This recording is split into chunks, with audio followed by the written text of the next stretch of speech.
Welcome to WFPC Podcasting, your local source for the heart and history of Pike County, Indiana. And now, here's your host, Randy Harris. Welcome to WFPC Podcasting. This is a weekly look at news, information, and the people in and around Pike County. One of the consistent factors in Pike County government is maintaining the county highways. Surrounded by a great team, Josh Byrd has served as County Highway Superintendent for the past few years. His mind is always working, he's high energy, and he is our guest today on WFPC. Josh, welcome. You and I have known each other a few seasons. That's for sure. Oh my, I bet it goes back, if not 30 years, pushing certainly over 25. That's for sure. Tell us, for those of you who haven't known you that long, give us your backstory. Where'd you grow up? I grew up on the Dillon Hill, if you would. It's in between Otwell and Velpen. Sheeter territory. Sheeter territory, yep. Reggie Sheeter lived right down the road. Joe, his son, and I are friends, and Joe speaks of Dillon Hill often. Oh, yes. Yep. But I grew up back there by the New Liberty Church. It was a great childhood as far as that, growing up. What a place to grow up. Sure. Oh, yes. Yep. As far as What were your aspirations at that time? What were you hoping to accomplish when you were a 10-year-old kid on Dillon Hill? Well, just have fun. Rode a lot of bicycles, horses. You've had fun. You're still having fun. Still having fun. You've always got a smile on your face. And I know that sometimes as the county highway superintendent, you've got the weight of the world on your shoulders.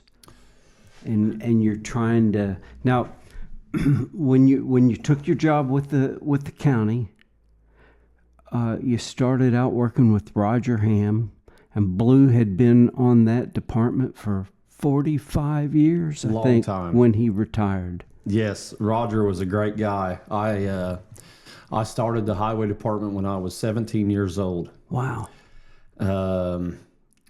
Worked there. So you've been there a good 10 years at this point. Yeah, good 10 years, yes. I went out to the county garage as summer help. Huh.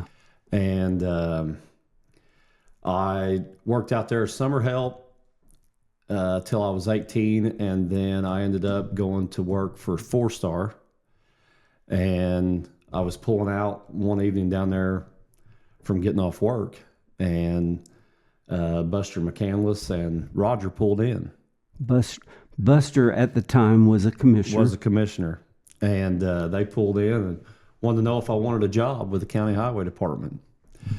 So I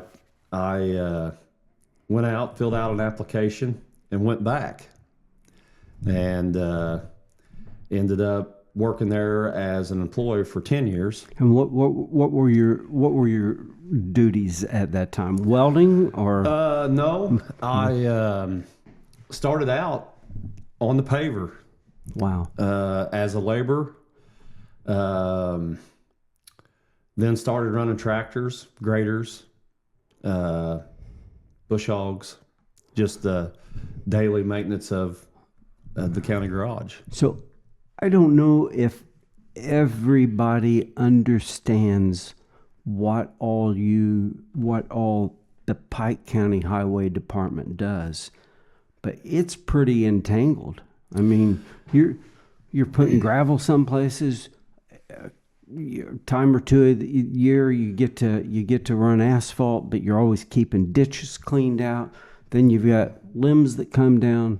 Talk to us about that job. I mean, and two, it's you not only got your road maintenance, keeping everything up with the ditches, the mowing, the brush cutting, the equipment. All the farmers' equipment's got bigger. So as far as the brush being cut, you got to cut it up higher, cut it back further. A lot of the roads we've tried to widen to make better for the public. Vehicles are bigger. And vehicles. And then two, on top of your everyday maintenance, you have, community crossing grants, bridges, road permits, bonds. There's a lot of bureaucracy that goes with your job too. Yes. Anyone who is putting in a phone line, gas line, loggers, they've got to have road usage agreements. Solar fields. Solar farms. That's been a huge, for lack of a better word, burden. It's been something that's added an aspect to your job that you weren't dealing with 5 years ago. Yes. It has been one thing that has been added as far as we've tried to maintain as good as we can to try to keep the public happy with it. The roads that they are using, they are bonded. So we're planning on trying to fix everything that they have got tore up at this point. So they bring a lot of mud out of those roads, don't they? They have. Yep, they have at times. And that's another thing we've got to stay on them, to make sure they try to keep the road clean. Not stop the public. We've tried to minimize that from them working at night or moving a piece of equipment from one side of the road to the other, not block the traffic. There's a lot that has went with it. So, and added a few hours to your work week. It's added a few hours to my job. That's for sure. Thankfully, you've got some good resources. You've got a good crew that works with you. You've got 3 commissioners that are pretty supportive of how you're trying to get things accomplished, and they understand they've got a good guy in the position. And you've got Melanie. Oh my. Yes. Melanie is great.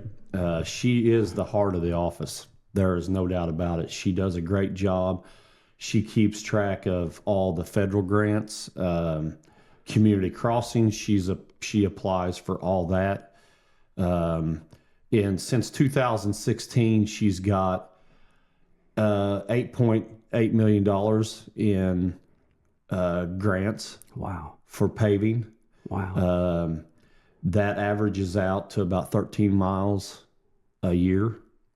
Of new blacktop roads. How many miles of roads do we have in Pike County? 551. Oh my. Yep. And how many of those are blacktop? I think we're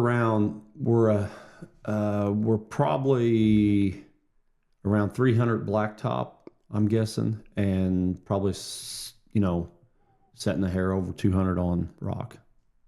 So that's a lot of maintenance. It's a lot of maintenance. And you have a road plan that you try to work off of as money and funds are available. Is your goal to someday turn that 300 into 500? We hope. We're trying to build off that. Or do you just have to maintain what you've got? If you take it back a few years to where, even when Roger Ham was superintendent, he didn't have the funding to what we do now. And if we got $400,000 in paving, right, we was really doing sitting good on top. Yes. Now we lay $2 million a year in paving. And a lot of that is because of the grants that Melanie is able to go out and seek out, and then we pay our match. Yes. And that is one thing with the grants. It's a great asset to the county. It has helped us tremendously as far as fixing our roads, because you take it back 10 years, our roads wasn't in really good shape. And we started with the worst ones, and have made our way to the top to where people ain't hitting potholes every day. I'm not saying there's not potholes, but on a lot of our blacktops, we have really tried to straighten that up to make it better for everyone and safer.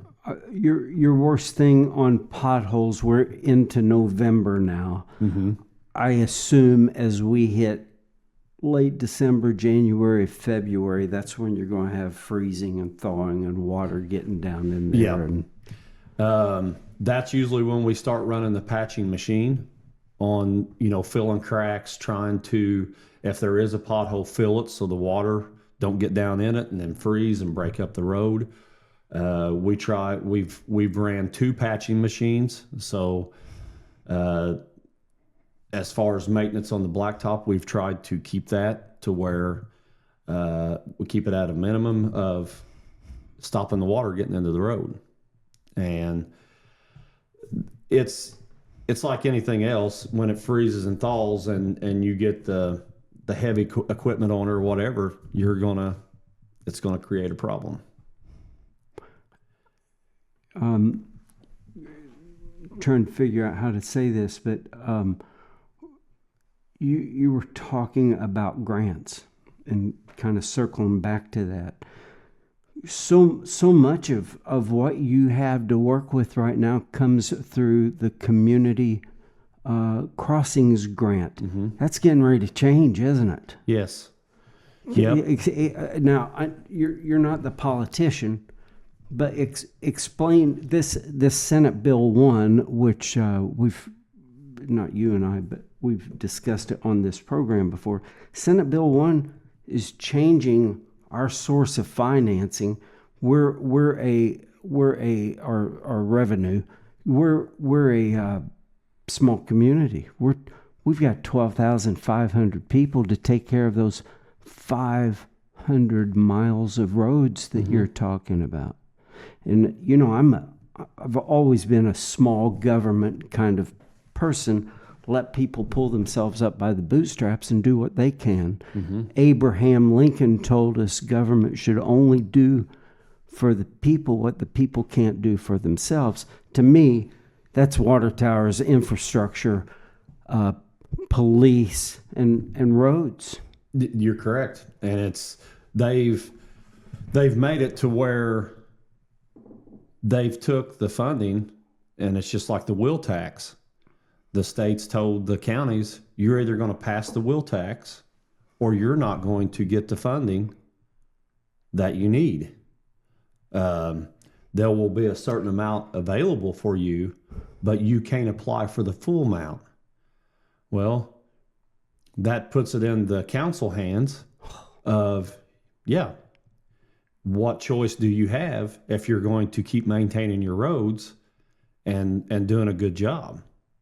Because the state can sell this as we're giving you tax relief. Yes. But it's really just pushing an unfunded mandate onto the county, if we can put it in those simple of terms. Yeah, it takes it out of their hands and puts it in your locals' hands to where it makes them look bad. And I don't know if looking bad is their intent, but certainly it changes things.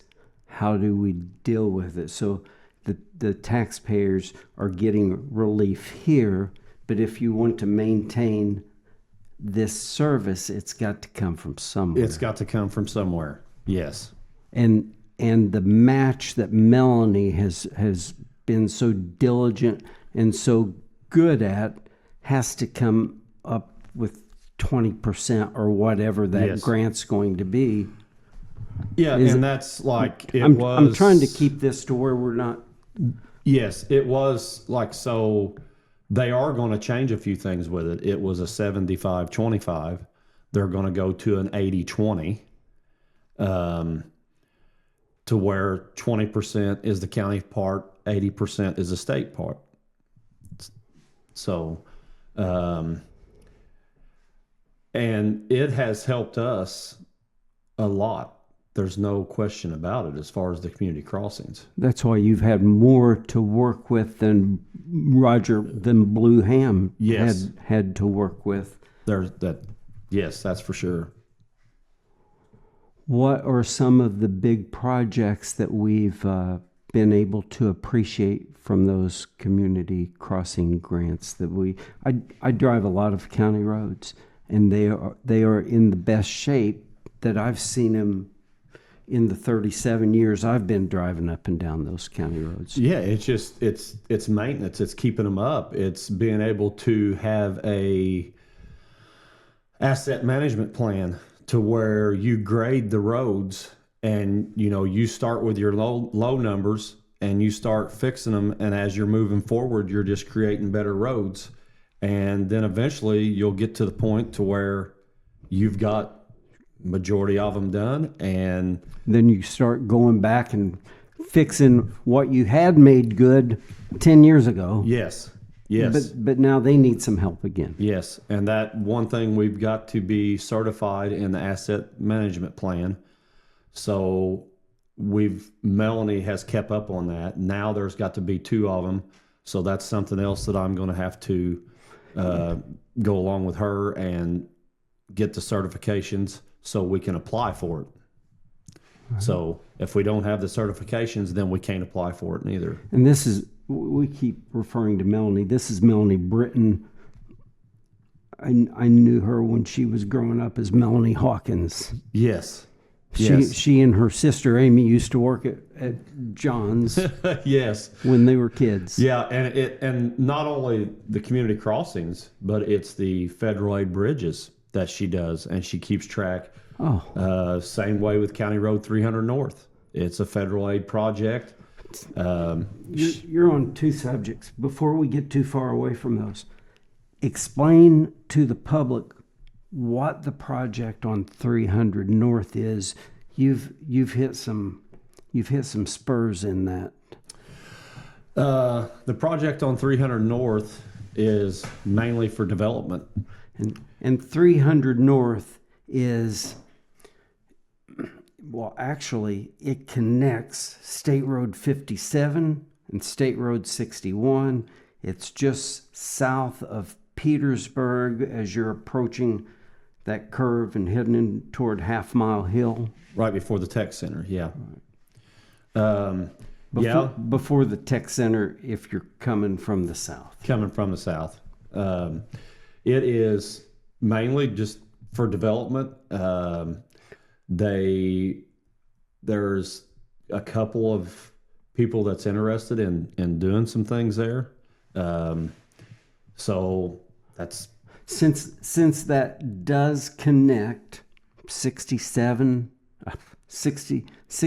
to 57, it could be like an Illinois Street, in that Illinois Street connects 61. Yes, and there's also they've had interest in warehouses, to where semis can come in, drop their loads. They got a train rail there. If it classifies as a connector, it needs to meet state specs for what a state highway would be, correct? Correct. So it's going to have so much base, so much surface, yes, so wide. And so wide. Yeah. So, yes, but it does have to meet state specs. We'll be right back. But first, let's take a minute to hear from our sponsors. WFPC Podcasting is sponsored in part by Hathaway Excavating and Rock Yard, located right here in Pike County on State Road 64, just west of the Arthur Junction near the new Pike County EMS building. Besides excavating and dirt work, Hathaway Excavating adds a rock yard to their bundle of services, along with all kinds of dirt work, septic cleaning, septic installs, and always local friendly service. Hathaway Excavating and Rock Yard, 812-582-2646. Recently, the real estate market has been unpredictable, But at Harris Real Estate, we still have clients looking for homes and properties. Let us help you sell your home and or property and or find your next one. We're local. We know the business. We know the community. Harris Real Estate has listed and sold hundreds of properties right here. Harris Real Estate, 812-380-1065. And when you wash your car or vehicle on a regular basis, there are many advantages. You're easier to see, you preserve the life of your vehicle, help maintain its value, protect its paint, prevent corrosion, and it just looks better. It only takes 6 quarters or your credit card to get it started. Stop by Petersburg Car Wash today. Petersburg Car Wash, home of the springtime yellow Mustang. 401 South 9th Street, Petersburg. Thanks to you, our audience, WFPC Podcasting is growing. Since the first episode was launched May 28th, 80,000 views, including full episodes and social media views, have come in, and it's growing. People are coming back and watching the original programs for the first time. We appreciate you. If you have a business or product that you would like to advertise, and if we're a good fit for each other, contact us, 812-354-2006. Thanks again for watching. So that's a big project. What are some of the hurdles you've had in that project? Well, that's been Melanie's project. Wow. So she has, that's what I say. She's took care of that from the start. And that's probably one thing we need to, Right. Get more information on. We need to have Melanie in here someday. Yes. You mentioned bridges. How many bridges does the county maintain? There's a bunch of them. Yes, 109 bridges. Oh, my. 109 bridges. We just got through with a 10-year bridge plan that we presented to you, council, and also the commissioners. It's more or less the same thing as community crossings. We have an engineer firm at this point, BFS, that does our annual bridge inspections. If there is one that is to be replaced, we have been trying to go back with box culverts. Now we do have some that is definitely too big for a box culvert, so we're going to have to go with a structure. Define to us a box culvert. It's a concrete block on 4 sides. What's the water road? That's it. I mean, it's just a concrete square that takes the water. We always got to do water runoffs to see how much water that the creek takes, so we know what size box culvert to put in it. And with the inspections, with the 10-year bridge plan that we presented to you guys, is more or less we know what bridges we need to start with because we know which ones is going to have to be replaced. So we have one bridge that we've got to use scuba divers for to do an underwater inspection. The beavers backed up the creek. At one point, the state would not let us in the property that the creek was on in order to get the beaver dam out. So we had to pay underwater divers to go down and inspect the bridge. So, also too, with the bridges that's got load postings on them, the state has come up with a new EV posting. It's for emergency vehicles, and we have got to have that signage on them bridges. If we don't, it is considered a critical finding. How many signs per bridge? There would be 2 at each approach and 2 at each intersection before you get to the bridge. How much is a sign? And they all vary. 150, $200. Time you get it all lettered, all the letters on, and then your crew has to take some time to put those out. Then we got to go take them out or put them up, take pictures of them. You're talking $1,500 minimum per bridge. Per bridge, yeah. I think at this time we've got 24 or 25 that's got load postings on them like that. Out of the 109, 4 historical bridges.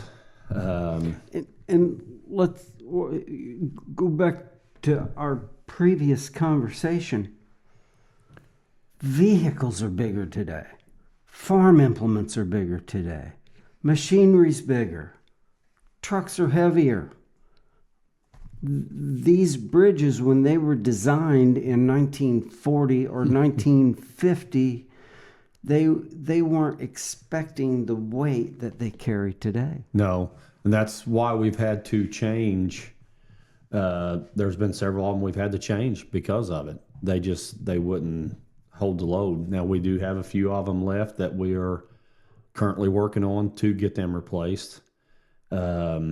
But like you said, they're not designed. They wasn't designed for it, and the width is another thing. So they was designed. Some of them 15 foot. You get a combine that's got duals on it. You can't have guardrails on it. Right. So, or they got to come in another way. So we've tried to take care of some of them to make it better for everyone. And it's the bridges. That's when we're done with paving, then that's what we start with. We've got 4 or 5 guys. That's what they start with. So whether it is a head wall that's washed out, a beam that needs patched, bearings in some of the historical bridges. You had a historical bridge recently down in the Oatsville Bottoms. Right, between Gibson and Pike County, really on the line. Yeah, it is on the line. And we had to replace the floor on it. So just the boards rotted out, and They weren't that old. No, they wasn't that old. When they did that bridge, the rehab of it, it actually stated that they could go with a treated 2x4. So we went back with white oak is what we put on it, and hopefully get several more years out of it. So that's another thing. So on a historical bridge, you can't close it down, because if you do, then you can't apply for federal funding for any of your other bridges. And you still got to maintain the historical significance of it. Yes. And you can't go back with Yes. other materials. There is a lady that I speak with on that out of Indianapolis that it's got to go back the same. So, and she's always great help. There's no doubt about it. But there's a lot that goes with it. Wow. And that's probably one of the most tedious parts of your job. It's just not going out there getting the job done. You got to do it according to guidelines. Yeah. A lot of guidelines on Yes. that. So your overall mission, your goal is to get these roads in good shape for the citizenry of Pike County. That's correct. That's the objective. But to get there, you've got all this different stuff that comes up, plus you got equipment that you've got to use to do that, and you got to maintain that equipment. And because Roger didn't have many funding sources, certainly not what you do today, you've still got a lot of his leftover equipment that was left over to him. You've got some pretty old equipment, and you're trying to get the worst out of the way now. Yeah, and we've changed a lot of that. I mean, but that's all expensive. Yeah, it's all expensive. And you've got some guy sitting on the other side of the council staring you down saying, we don't have money for that. Yeah. And you give me dirty looks and you go about your business. There's a lot of times that, in Roger's days, the mechanics could fix it. Right. Now everything's computerized. Wow. So you got to have the software in order to, it's just like the last new grader that we bought. And the part from China. The parts, getting the parts. They've got them to where now the new grader, they will know what's wrong in Evansville with it and be able to come up and change the sensor. Wow. So they know when it's running, when it's moving. And the same as, me. I can get on the hardware and see where they're grading, what, you can more or less follow the machine. The oil changes. But going back to that, hoses, oil changes, anything mechanically has gone up. It's doubled. Doubled in what, 5 Price. years? Oh, most certainly. COVID? Yeah, since COVID. Same thing with across the board, rock, pavement, pipes, parts, anything has just gone up. And when you try to work with the same budget, it can make things difficult. And even tires. When you got that much equipment running, just the tires alone is a lot of upkeep. So the council has done great on what they've had to work with, and a lot of people don't understand that. The cost of living goes up, wages, everything across the board. Earlier in the conversation, we mentioned you've got a good crew, and they're a pretty conscientious crew there. And I haven't looked at addresses of your employees, but gee, I think they're pretty much all Pike County people, and they care about the community. They are. They're all Pike County people. They all care about the community. It's a great group of guys. Kurt does a fantastic job of running the guys. Kurt Russell, yes, does a great job of running the guys, getting the daily jobs done that needs to be done, taking in the call-ins, whether it's someone needs something bush hogged, a ditch cleaned out. We try to respond to every call that we possibly, that comes in. So, and the guys, they all do a great job keeping motivated, trying to get stuff done. It's changed a lot since,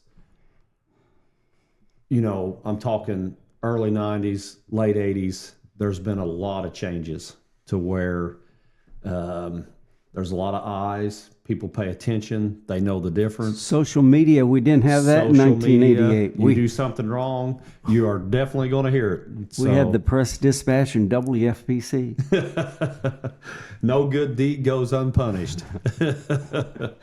But yes, social media plays a big part. But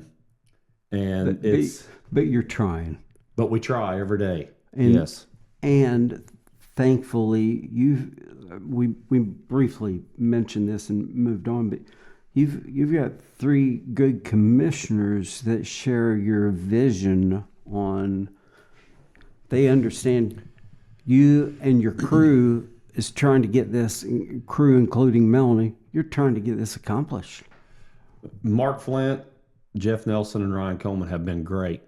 They are open to new ideas, bettering anything that they possibly can to get things moving. Very proactive. They're all involved in good things, and it's been great working with them. I don't know. You take it back before they was in office, there was always a lot of bickering. not much working together. My district gets this, my district gets that. That's gone away. Them three guys take it across the board and do everything fairly and try to keep everything. Whether it's Stendhal or Spurgeon, Borough, it doesn't matter. It doesn't matter. Or Oatsville. Yes, you're trying to, for the good of the county, pull everything together. Yeah, and the public don't realize how important that is, because you can get somebody in office that wants everything going to one area, and when that happens, it's not a pleasant not deal. Harmonious, is it? No. And this year it might go a little more to one district, and next year maybe this district needs help. Yeah, I mean, there's times we try to look at what is the worst road and try to fix that and move forward with it. Or, there may be times one district gets a little more than the other, but it's because of betterment of the county. That's where the need is. That's where the need is. So it's not just because such and such lives on that road and we got to take care of that. We've tried to get away from that. So when you started part-time at 17 years old, not meaning to put you on the spot, what year was that? About 97, 90? It was 97, probably 97. So you were born 79, 80? 80. Okay. Yep. So, and you had referred back, I started watching things in the late 80s and into the 90s, and then I went into City Hall in 92. Things are changing, and they've changed so much in your 25 years. They're going to change that much more in the next 25 years. Mm-hmm. How do you see that working against what we know right now, and what do we need to do as a community to stay on top of that?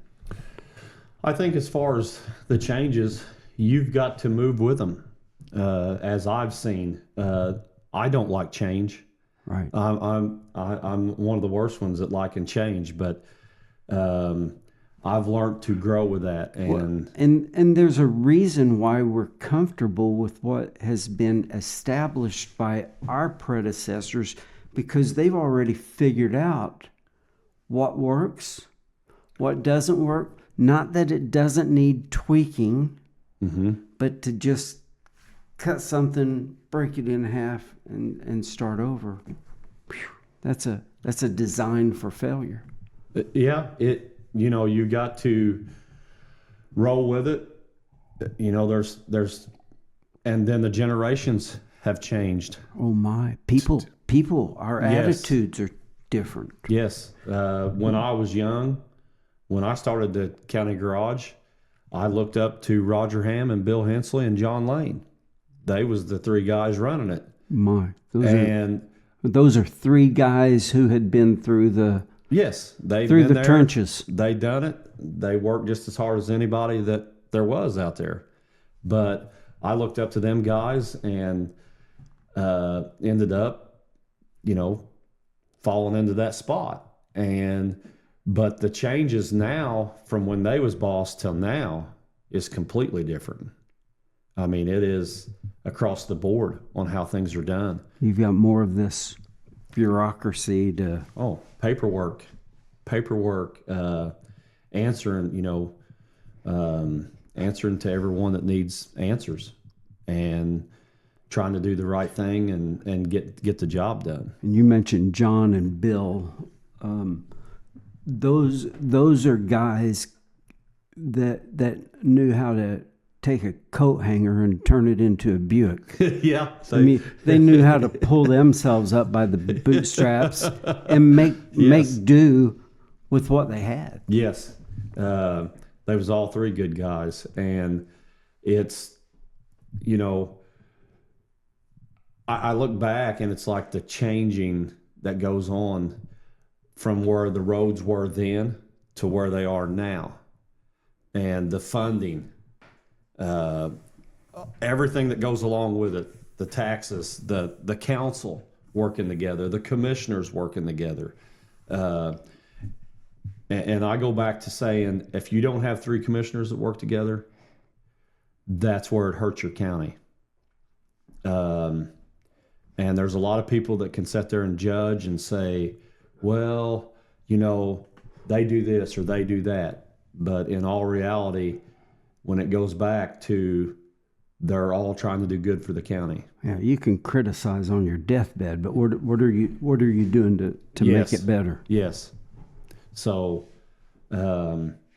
it goes back to a lot of times them 3 guys of making things a lot better, and even the council helping out as far as the funding, because if you ain't got the funding, you ain't got nothing. And as long as they see it, that what you're dealing with and you're trying to do good, then usually it works out in the end. So, Josh, you are a high energy guy. Ski helps. oh yes. Mountain Dew helps. You go from early to late every day, and you keep it all in motion. I try to keep it in motion. You've got My wife is my I was rock. going to say, you've got an understanding Natalie at home. I've got a great Natalie at home. She is great. She keeps my feet planted a lot and keeps me definitely keeps me grounded to where moving in the right direction. yes, when I'm taking the phone calls in the evenings, and she never complains. Somebody stops by the house wanting something done, she never complains. She is a real trooper when She it has comes that to servant's heart she does. that you do. Yes, she does. Go over this list. You came prepared today. Oh my! I tried to. What is on your list that we haven't discussed and talked about? As far as some of the major projects, DNR has 2 projects going on right now. One will be in behind the state forest on County Road 650 East.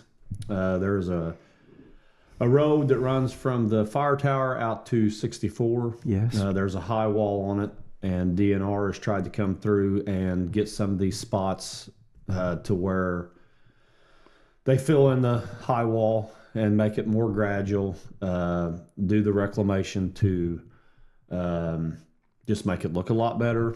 It helps our road.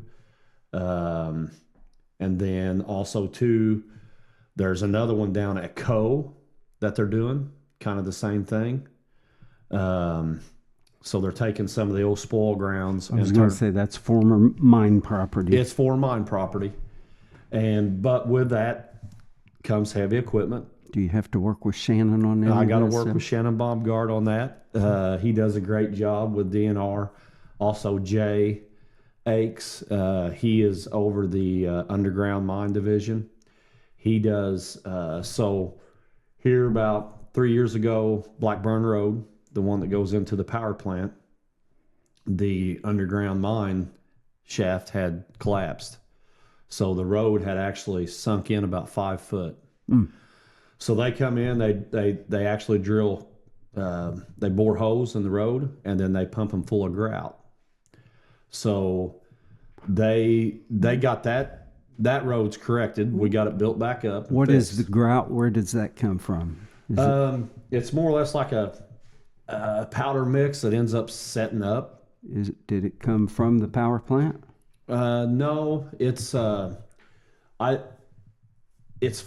think they've got fly ash and something else that they mixed in with it. Yes, it's fly ash and something else, and then eventually they pump the mine shaft full, and then it sets up. So becomes a concrete. Comes a concrete is what it does, and then we also got another one. Jay is going to be working on Buttermilk Road, 175 East. It will be shut down through traffic. It will just be open to the residents there, but they are going to drill, I think it's 120 holes, and then they will start pumping that mine shaft full. So they're going to start working on it. Give us a landmark for Buttermilk Road. If you would, where 175 east. Yeah, 175 east. It's off number 7 road. Mm-hmm. So is it in Marion or Asher area? It would be the Asher Winslow area, I guess you would say. So still Patoka. Yeah, Patoka. And so like in that area, they have had some subsidence to where a hole would just show up in a person's yard. So they've had to come in, dig down, fix it. And they feel like that this mine shaft's going to create problems in the future. So they're going to go ahead and move forward with it and fill it. You know, the number I always use, and I've asked people to fact check me on this, but I think 38% of Pike County has been coal mined. Yeah, I've got a map on it at the garage of all the underground mines.